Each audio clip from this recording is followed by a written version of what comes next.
This is the Wait For It podcast.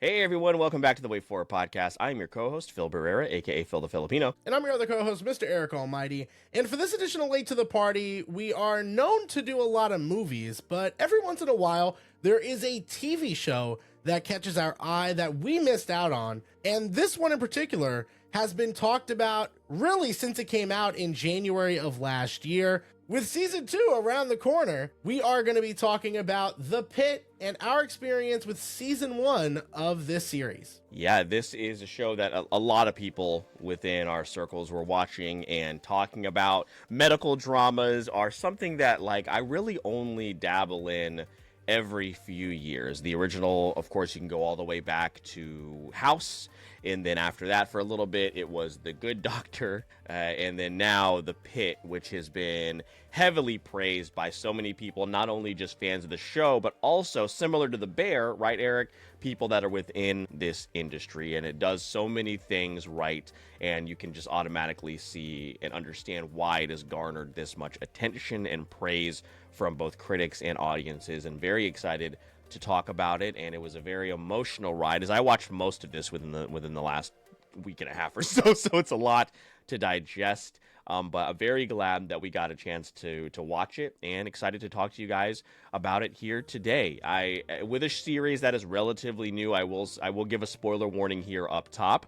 Very highly suggest that you just go ahead and watch it before listening to this episode, because I'm sure we're going to be talking about some pretty specific plot points, whether it be intentionally or accidentally bringing up some spoilers. I would say that's probably going to happen. So for those of you that are brand new to the podcast, make sure you stick around to the very end, and we'll let you know where you can find everything you need related to the show. Or if you're a returning listener and you need a reminder, again, stick around and we will get you all squared away. But yeah, Eric, let's dive into the episode. The Pitt, a 2025 drama that released on HBO Max. We'll go to IMDb for this week's description. The daily lives of healthcare professionals in a Pittsburgh hospital as they juggle personal crisis, workplace politics, and the emotional toll of treating critically ill patients, revealing the resilience required in their noble calling. So, Eric, I want to throw this to you first to give you a chance to talk about your background when it comes to medical dramas. I know someone in your household, of course, has been a Grey's Anatomy fan. That is a whole different realm of the medical drama. But, what have you watched? I know you also did dabble in some House back in the day as well. Oh, dude, I used to love House. Yeah, House is probably the main one,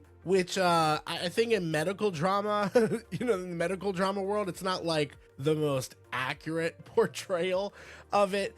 I've seen a little bit of Grey's Anatomy, very much the same way I've seen Ted Lasso, like an eighth of it on TikTok.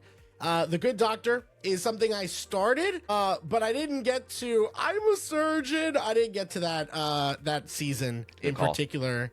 It just kind of lost my interest, and that's really, Phil, where a lot of these shows have kind of been.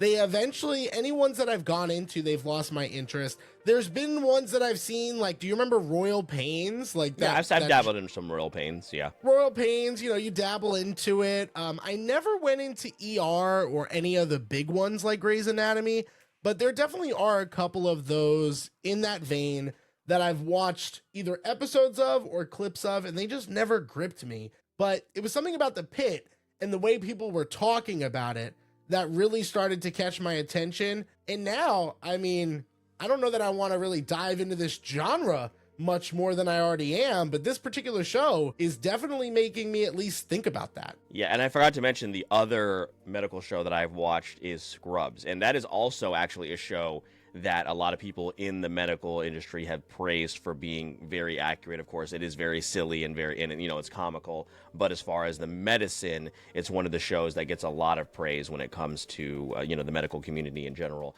Chicago Med is another one that's really popular. With my daughter loves Chicago Med. I think a couple other people I know watch that too. Your General Hospitals, going back even further, MASH. These are the shows that people are bringing up when it comes to kind of where the Pitt lays in terms of all of these medical dramas and where it's going to stand all time when it comes down to it. But Eric, let's go ahead and dive into our typical takeaway system. So we'll each do 3 takeaways, whether they be positives or negatives, when it comes to the show. And let's start off with the the way that the episodes are set up. So it's 15 episodes. It takes place over the course of an entire shift for the emergency room here at this particular hospital. And I just think that's a really, really great way to digest the episodes. And not only that, somebody made this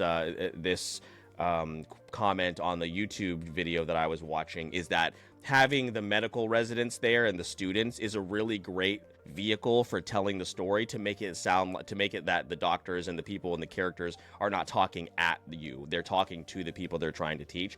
And man, what an incredibly smart thing. And this is something, a type of series that can take advantage of that, and it was just done very, very well. So just kudos to them for finding the right vessels for this story to be delivered. Yeah, so the way they structure the way they're telling this story is a great first takeaway, Phil, and it's going to mirror a lot of mine in ways, because the way that they construct everything is so good. In fact, it's so good that for a show that has an abundance of characters, I mean, we're introduced to new characters maybe every 3 to 5 minutes, and it's kind of crazy.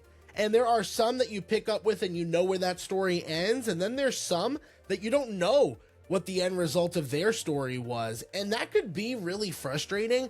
But there was something very authentic and real about that experience, the in and out nature of somebody in the medical field treating you and then you having to go see a specialist, or something maybe worse happens, right? So it was just really interesting to kind of add on to your points about the structure of the show. That was something that was really interesting for me, and a little bit I was taken aback by, because I thought I'd be overwhelmed, and I thought you might, honestly, as well. And I don't know, I just didn't feel that way. I really felt like it fit the format of the show and the story they were trying to tell about this shift, in the day of a life of a, medical worker. Yeah, I did also see people talking about people that work that are, ER nurses, ER doctors, whatever it may be, saying that they had to take breaks watching the show, or some of them that say they're not going to watch it at all. So, and I've heard people similarly talk about that when it comes to The Bear. I think The Bear is a really great juxtaposition for this show. Of course, The Bear has its, family drama and that kind of stuff, and mostly it's a comedy, and it's sure, and everybody is relatively attractive in The Bear as well. And not that they aren't in the pit, but the people in the pit look like normal. Like, I could walk into a hospital and see some of those people working. If I walked into a doctor's or into an ER and I saw George Clooney, I'd be like, what the fuck? Where am I in a TV show? There's no way that this is a real place. So that was one of the things that people liked, as well as that, it looks like it, an actual lived in world, and even though you never leave the confines of the hospital outside of the loading bay where the ambulance drops off people, you only see glimpses of this world. Pittsburgh obviously is they do a good job at building the character of their where this is the setting is taking place, even though we never really leave the walls of the hospital that much, which is also great storytelling. Yeah, it's really good storytelling, and a lot is going to be kind of contained in this first takeaway, because it's so much of the strength of what I think a lot of people were raving about when it comes to the show. They were very reserved in showing stuff outside of the hospital, like you mentioned, and I thought that was really smart. I was always waiting for the other shoe to drop, oh, there's going to be an episode where we see their outside lives. No, they just kind of reference those things. And talking about references, there's so much terminology that they explain a lot of it, but there are some that aren't explained, but some of them don't have to be.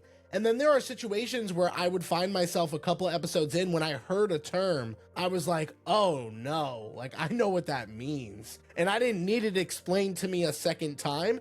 And I think that's just such smart writing, and also really shows how you can get an audience's buy-in with something that is not only heavy, but Phil, as we learned in this series, very complicated. There is so much going on at one time.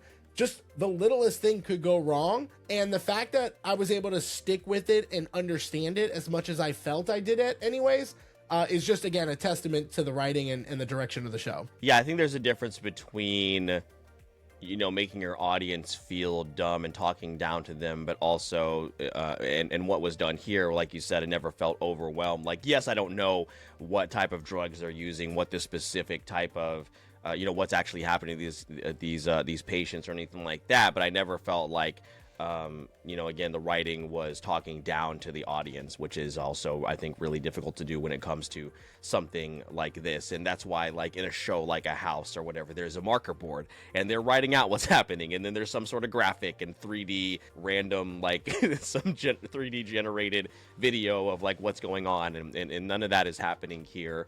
Was that your first takeaway as well? We were just kind of piggybacking off of that first one because we had the same takeaway.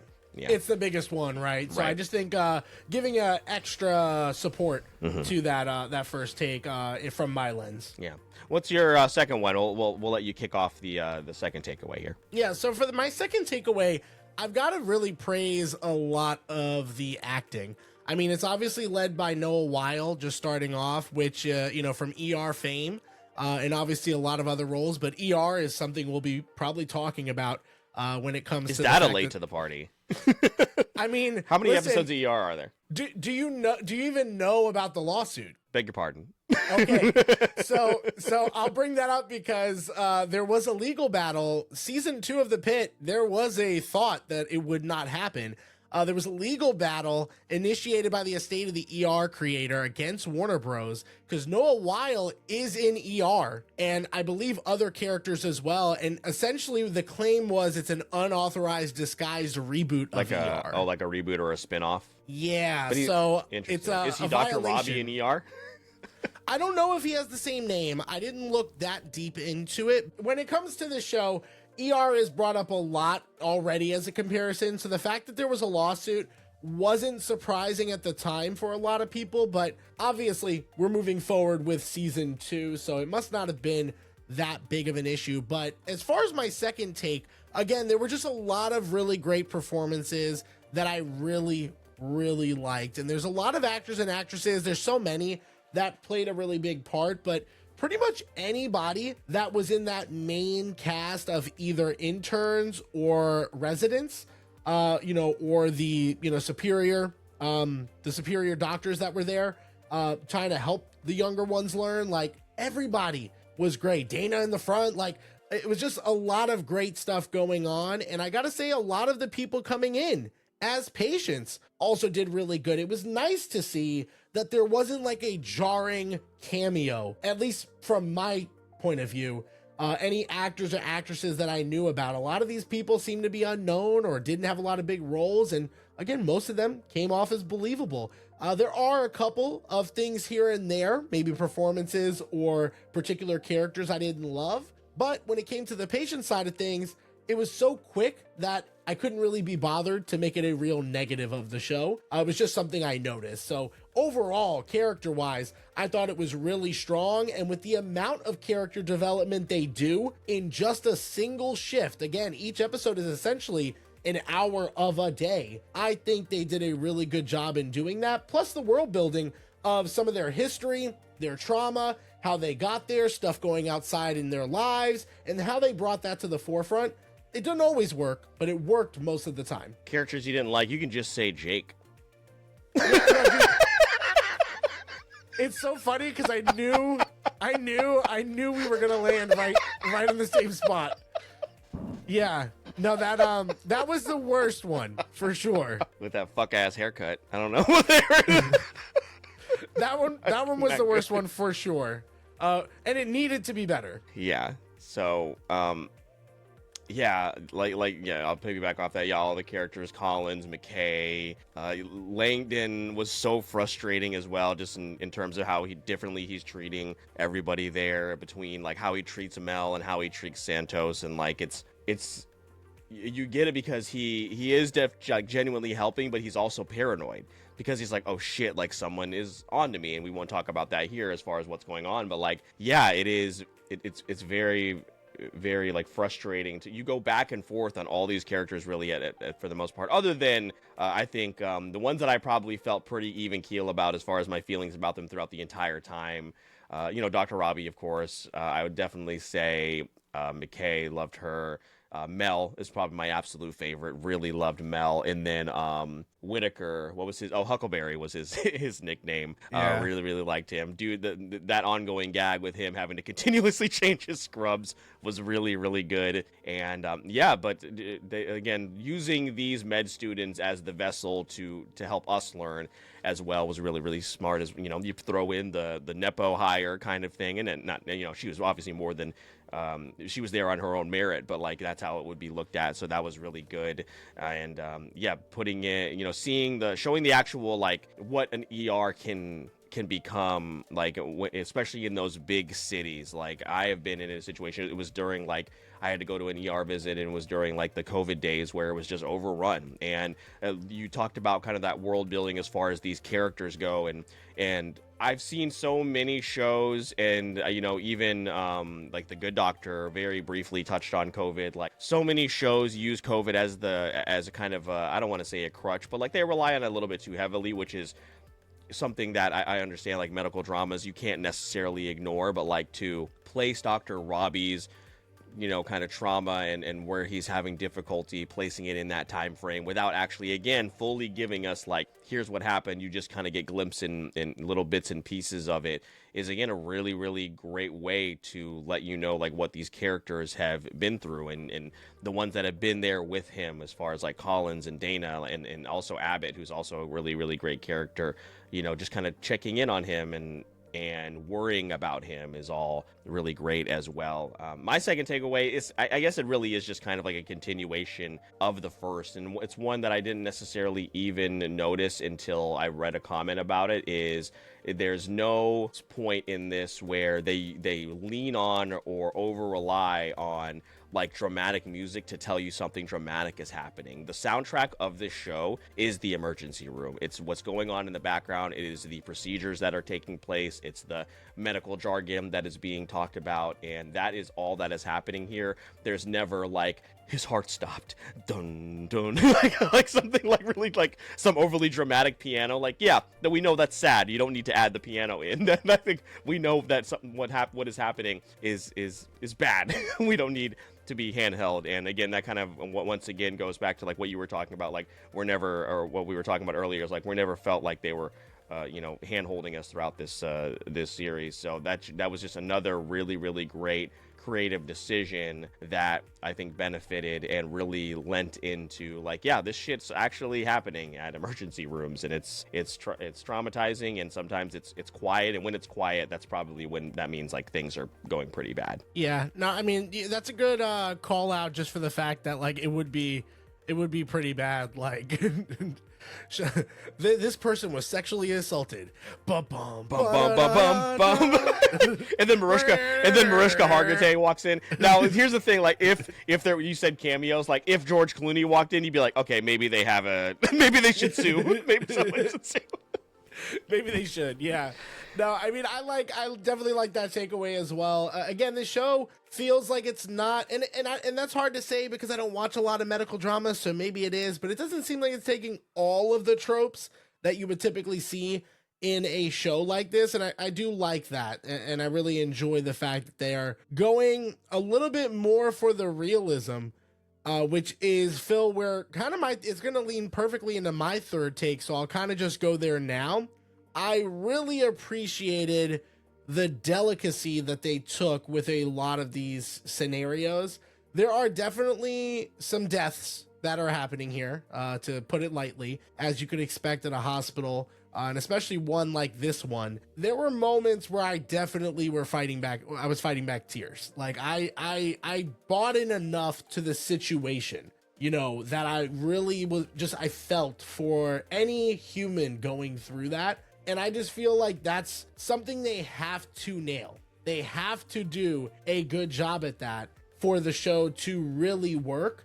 And I just hope they can continue to stick the landing on that, because that's where the heart of the show really at its core makes everything else work at a really high level. And for me, I found myself multiple times getting either emotional or feeling some type of human feeling about what that person was going through.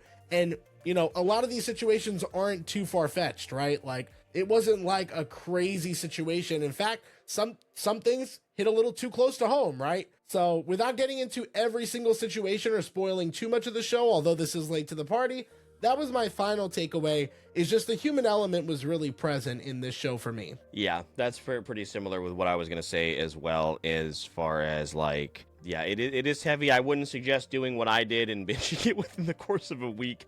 And, you know, unless you're watching a lot of medical dramas, maybe this is something that you're used to. But I do think that this one is different because it is letting people know, like, hey, this is what is actually happening. Like, we remember some of those photos from doctors and the stories of doctors and nurses and healthcare workers just being worn out, especially during the pandemic. And now we're in and we're not the podcast to really talk about, of course, what is going on within, hospitals being underfunded and understaffed and all that kind of stuff. That's not who, us. We are aware of those things. And I think they do a really good job of bringing those things to the forefront. One of the videos that I watched, Eric, are you familiar with Dr. Mike on social media? Yeah. So in the video, and people were talking about this in the comments too, is like, wow, he didn't complain about the show. He just explained what was going on throughout the 30-minute video, and that never happens when it comes to him in these medical shows. So yeah, there were definitely times it got me. I'm not afraid to say that I broke down a couple of times as far as the storytelling, and one particular story in general, I'm sure involving a family that what I'm talking about, was really, really tough because of the way that it was handled. The one thing that I wanted to bring up is bringing in people from other specialties within the hospital that you don't really get to see. So like a social worker, the person that has to talk to the family about their loved one donating their, being an organ donor. Like, you don't really get to see things like that really all the time. And it's something that I imagine having those conversations throughout the entire day. Like, it takes a really special person to do this job. It baffles me that my dad used to work in the ER, and we would stay with him sometimes when he worked at the emergency room, but it was in a small town in Michigan, so it's not like Pittsburgh, Pennsylvania. It's not the same thing, but you see so many people talking about yeah, this is how it is at some of these bigger hospitals in these big cities. It is always always understaffed. There's always upset people in the waiting room, and it was just I think hopefully would be something really, really educational for people that just do not know, and also I think beneficial for people who have loved ones in the healthcare industry to watch and be like, oh, this is what you're doing. Like, how can you go through, do this and then go on a vacation? You know what I mean? Imagine going through what happened here and then be like, all right, I'm going to Disney tomorrow. I just don't see how people are built that way. Let's go watch Zootopia 2. I'm going to go watch the Pittsburgh Steelers play football tomorrow, something like that. But yeah, it was really, really heartbreaking storytelling, and also being able to understand that you got to celebrate the wins that they get big time. But yeah, I know I get emotional when I'm overwhelmed editing, so I can't talk about what happens here. It's just not, there's levels to this, right? We are not the same, and I understand, and I get that. You'll never get an argument out of me. So, but yeah, this is totally unrelated to the Pit, Eric, but I am very excited for you to watch The Studio, because there is an episode of The Studio that I think we'll have a future conversation about medical people in the medical industry and people that create movies, and where their value stands, because I think it'll be a fun conversation. But yeah, again, really great storytelling, and I think for sure people, especially that have loved ones in the healthcare industry, definitely need to check out. Yeah, I'm really excited to watch the second season, and I know we have some thoughts about where that might take us, but Phil, what was your third takeaway? Yeah, that's why I was kind of saying that was I was just kind of piggybacking, because that was very similar to what I was going to say as far as the stories, the storytelling, and those that were happening. Really the only thing, and you can tell me if you want to get into the spoiler or not, but the major thing that happens, we kind of saw coming from a mile away. And do you think that's a deterrent, a good thing, a bad thing, or neither? No, I think it was a good thing. I mean, I think it's obvious. That's the world we live in. That's right. That's gonna happen. Mm-hmm. But yeah, as far as our thoughts on season 1, I think overall they were really positive and matched what we were hearing a lot about. So now I guess, Phil, we could kind of talk about the anticipation for season 2. We normally score movies and stuff. Do you want to score this on the same model? I figured 5 out of 5. We'll stick with 5 out of 5. It's not on Letterboxd. I checked, which is interesting considering like some of the other shows we watch. I wonder how they decide what gets added and what doesn't to Letterboxd. Yeah, they're really messing things up for us. Yeah, I mean, so I guess before we talk about season 2, why don't we get into ratings, our ratings and beyond, and then let's talk about where we would have ranked it on Late to the Party, because that is something I will now also have to think of. I mean, it's been nominated for a lot of Emmys, so that kind of gives you an idea of what is, as far as the reception. I could cover it because I know you're limited on your. Yeah, I'm just afraid to touch anything while I'm rolling. So I actually have it up right now, and for Rotten Tomatoes, we're looking at a 95% tomato meter, 86% popcorn meter, and we're looking. Interesting. I mean, not as high, but still pretty decent. 8.9 on IMDb, extremely high for that platform. And as Phil mentioned, there is no Letterboxd rating here, so we would assume pretty high there as well. I think, Phil, I'll go first just since I'm already talking, and I'm gonna give this show, for the first season, I'm gonna give it a 4.5 out of 5. It was my favorite TV show of the year for our end of year awards. Every single episode had me seated, had me gripped from beginning to end, and I haven't been that invested in a television show for quite that time, for a show that's normally that long. We talk about my anime brain rot all the time. I should not be able to watch a show like this for as long as I did. It's like 15 episodes that are almost an hour long each, but those were very gripping and I dare say entertaining, but very direct episodes of giving me stimulation, knowledge, uncomfortability, so many different feelings and emotions for that amount of time that I feel like I can't really give it less. And I was just really fond of it. So Phil, where did you land on this one? Yeah, I would also give it a 4.5, and I mean, damn near perfect as far as what we saw. And you also had mentioned this, like, and I do want to confirm that it is not a multitask show. You need to sit down, pay attention to what's going on. That is what I did, and it is worth it. You will be rewarded for your time. Again, even if you do need to take breaks in between the episodes, which is totally understandable based off what happens in this show. But the performances are outstanding. If you are a fan of the medical drama and you want something that's not, just a bunch of clearly A-list Hollywood actors coming to a conclusion because they have a flashback about something that happened to them 5 years ago, this is going to be an eye-opening show, and I think one that's very much worth your time. Where would that land it then on my list? I think I'm going to put this here at number 7. I'll put it right before Klaus, Perfect Blue, Big Sick, movies like that I really love, and then right behind Paddington, Devil Wears Prada, and Shawshank Redemption. So I'll put it in the top 10 because, again, it's one of the highest scored things that we've ever watched. But I can't quite put it above Chernobyl. We know how we feel about Paddington. And Devil Wears Prada is one of my top 25 films of all time. So I think 7 would be a good spot for it right there. Yeah, I'm going to be putting it at 5. I've only rated 5 things, 4.5s, and the 5th one is The Pitt. Above that is Paddington 2, Pretty Woman. At least we're consistent about Paddington 2. You enjoyed Devil Wears Prada, and I really enjoyed Pretty Woman, but at least we're consistent about Paddington 2. Yeah. And it's above movies like Top Gun Maverick, Mad Max Fury Road, Shawshank Redemption, Perfect Blue for me. So, but not by a lot. Those movies are great. We have this, we're like, oh, what are the rankings of that? What do you have above The Pitt? And then we're like, Pedro, Paddington 2. Paddington 2. What? It changed my life and made me want to be a better man. It's true. It's true. Before we talk about season 2, we normally do a more like this activity where we go to Letterboxd and IMDb, and based off their recommendations, we bring up just a couple of different other movies or shows, depending on what we're talking about, that, would you watch this over The Pitt? We can't do Letterboxd, so I'm going to be stuck to just IMDb, and there's only so many shows that I know you've seen, Phil, but I will start with a couple. Because you like this show so much, this will actually be interesting, although short. Would you rather watch The Pitt or Severance? What the fuck? Fuck you, it's man. It's the first one on here.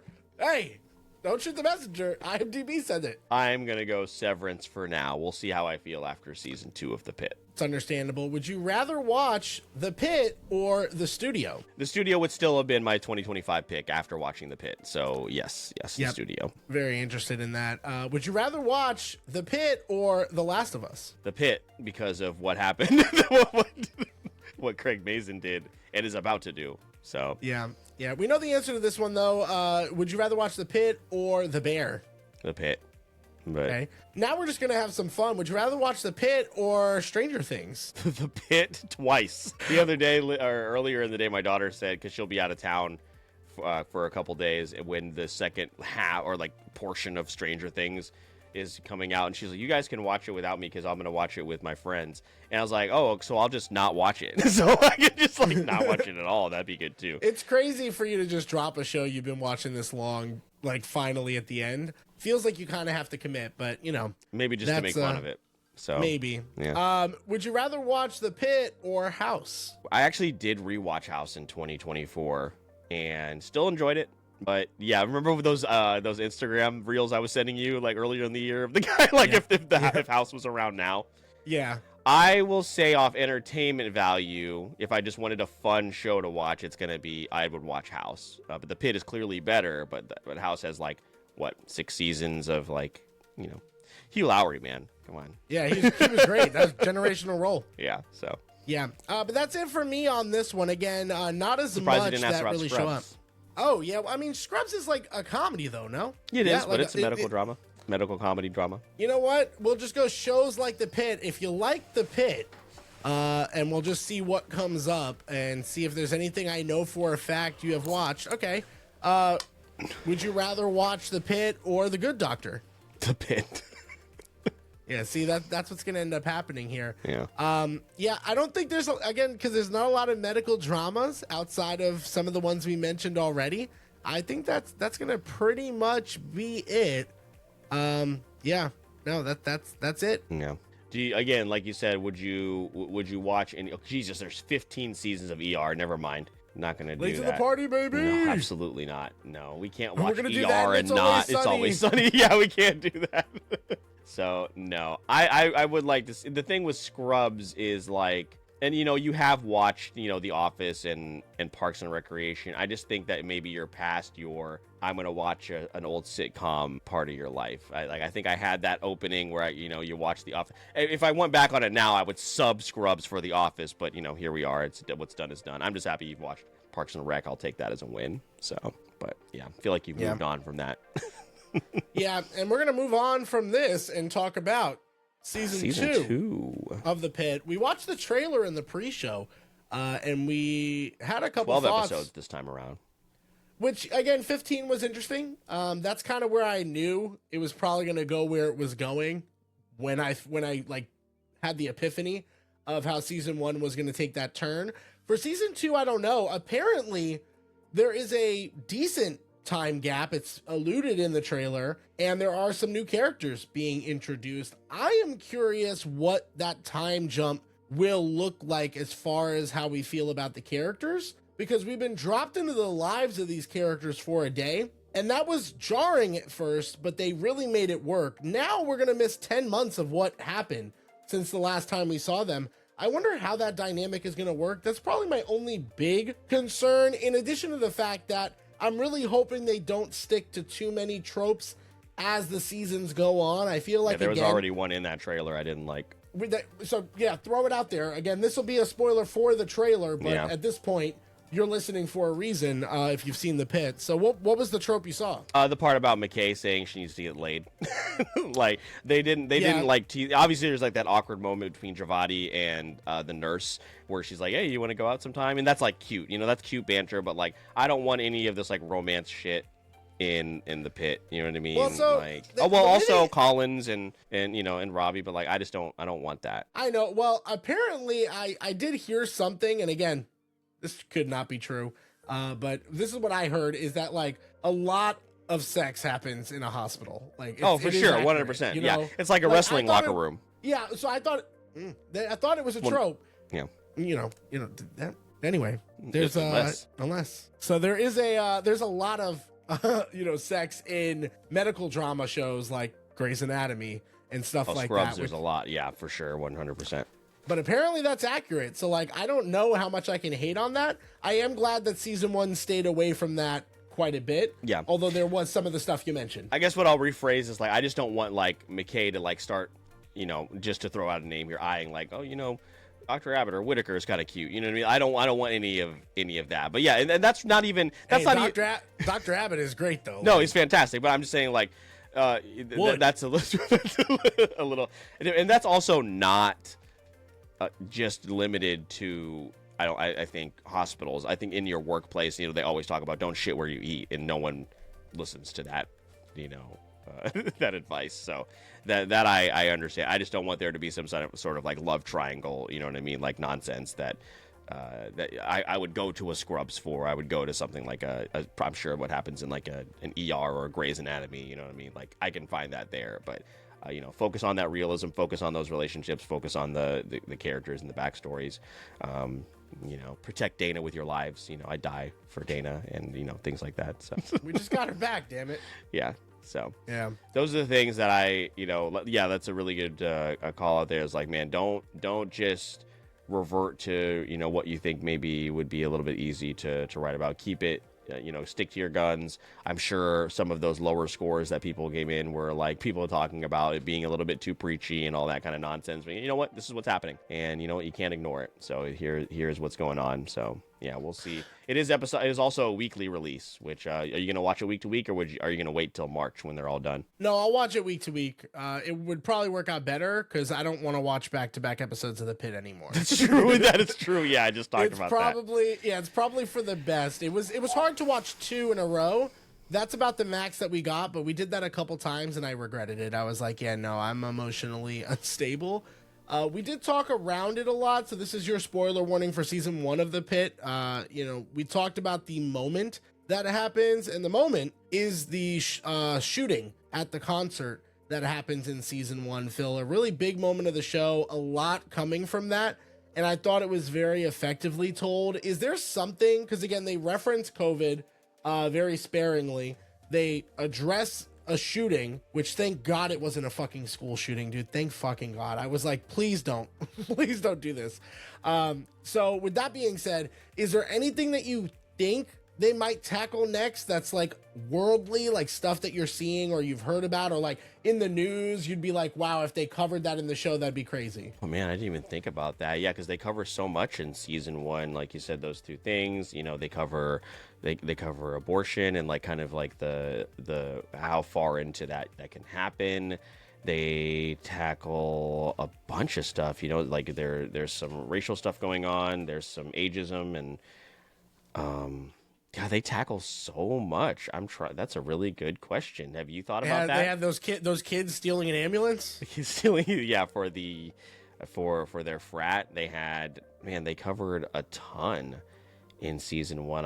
I'm trying to think of like what else. Have you thought about this? That's a really good question. Were there things in like The Bear that like, because you worked in a kitchen where you were like, yeah, that shit like really, yeah, that makes a lot of sense, and like that were like, yeah, that's what happens in the industry. Were there those type of things that happened in The Bear? Yeah, there were definitely those type of moments from The Bear. A lot of them are obviously like overly dramatized, like getting stabbed.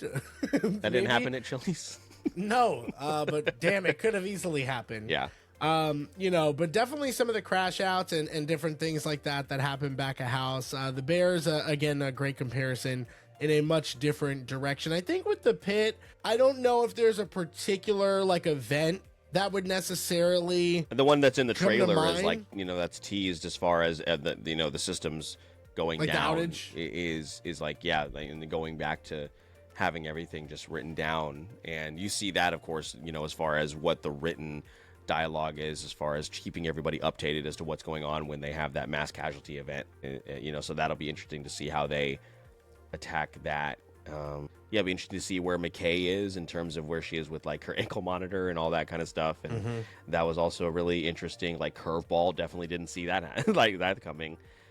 It'll be, I guess, just seeing the growth of those characters. How are they going to handle like explaining to the audience with Whitaker and Santos and and Mel and Javati being further along in their career. Well, Mel already knew what she was doing, but like the other ones, as far as not being medical students, as early on in their medical journeys as they are when we first meet them, now they're going to be a little bit more seasoned. Do they introduce more, students, or what do they do? It is a teaching hospital, so it's not like it's out of the question for them to do that. Yeah, I think that would be interesting.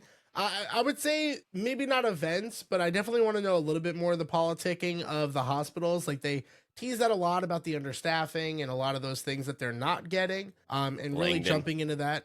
Langdon? Well, how the fuck is he back, man? Yeah, there'll be those type of conversations, but yeah, I'm just excited to see like what they're gonna do in this second season, and I hope they can keep it up because again, the first season is something I'm gonna remember for quite a long time. Yeah, something's gonna come up and we're gonna be like, oh, we should have seen that coming. But yeah, it returns just a day after the release of this episode. It will release episodically between January 8th or weekly, January 8th and March 26th. And yeah, I think that's a good idea to probably not. Maybe I'll do them in two or threes, let them release a couple at a time, and then that way there are at least a couple to binge and go from there. But yeah, I would not recommend watching them all within the short time frame like we did. Eric, anything else you want to mention about this show that clearly both of us very much, you hesitate to say enjoyed, but like, really resonated with us big time?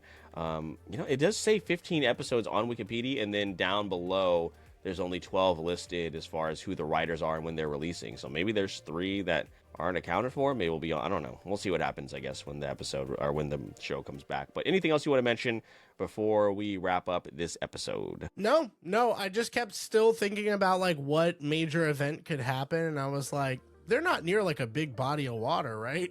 I don't know my geography. Pittsburgh, no, it's on a river. But yeah, there's no tornadoes happening or hurricanes. I was gonna be like maybe like something natural disaster. I think they'll probably attack immigration. I think that'll come up. I think it's probably a given that they probably did something when it comes to immigration based off what's going on right now. Some would say it's a sickness. Sorry, that was just a joke.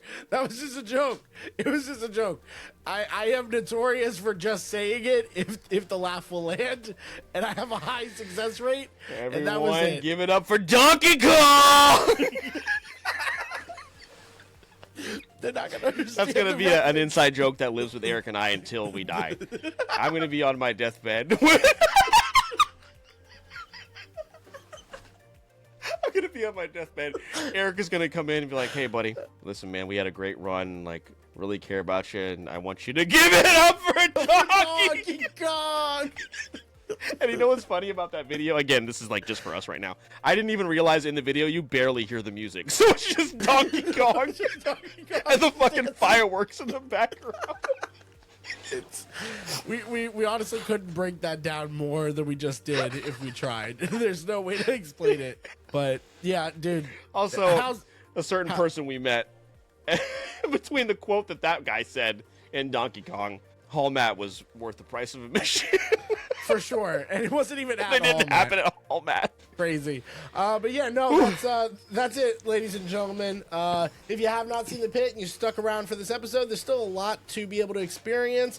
If you did see The Pitt and you heard the episode, let us know what you thought. Are you excited for season 2? And Phil, I think with that all being said, we can pretty much wrap this up as our first late to the party for the year. It's a great one to kick things off. They don't always go this way, so I'm glad that it did, especially going back into the realm of TV every once in a while for this series. Yeah, we will do it for the right show, and this was certainly one of those instances. It's going to be really bad if we ever pick a show, dedicate that time, and then don't enjoy it. That would be really unfortunate. So hopefully that doesn't happen ever, to be honest with you. So here in the new year, 2026, if you're brand new to the show, thank you so much for checking us out. And for all you returning listeners, we appreciate the hell out of you as we continue to grow here. Shout out to, I believe her name was Lisa, who tracked us down at Holiday Matsuri and called us out, who won a wheel prize from us years ago and still follows the show and all that kind of stuff. So shout out to you. If you have that picture and you haven't posted it by now, and if you could tag us,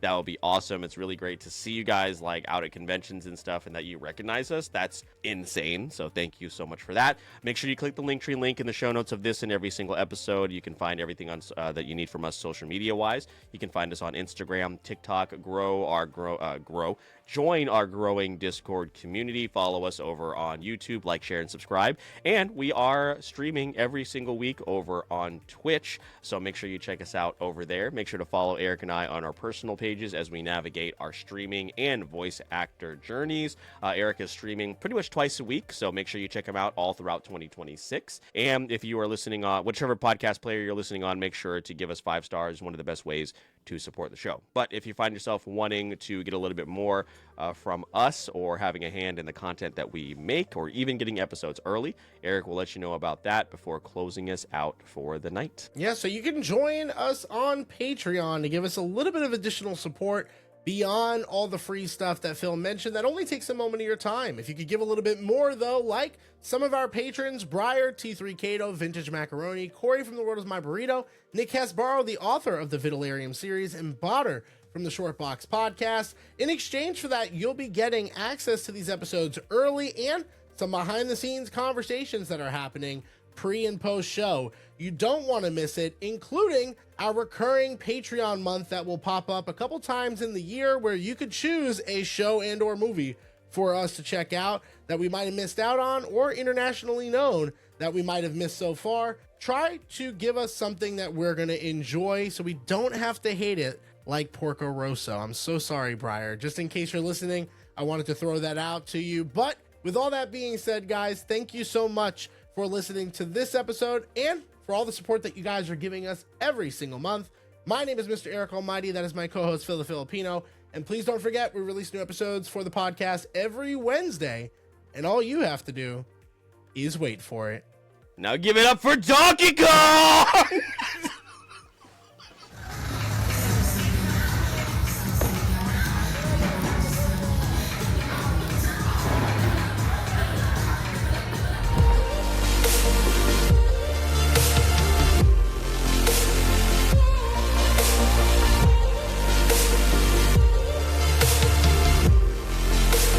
This is the Wait For It podcast.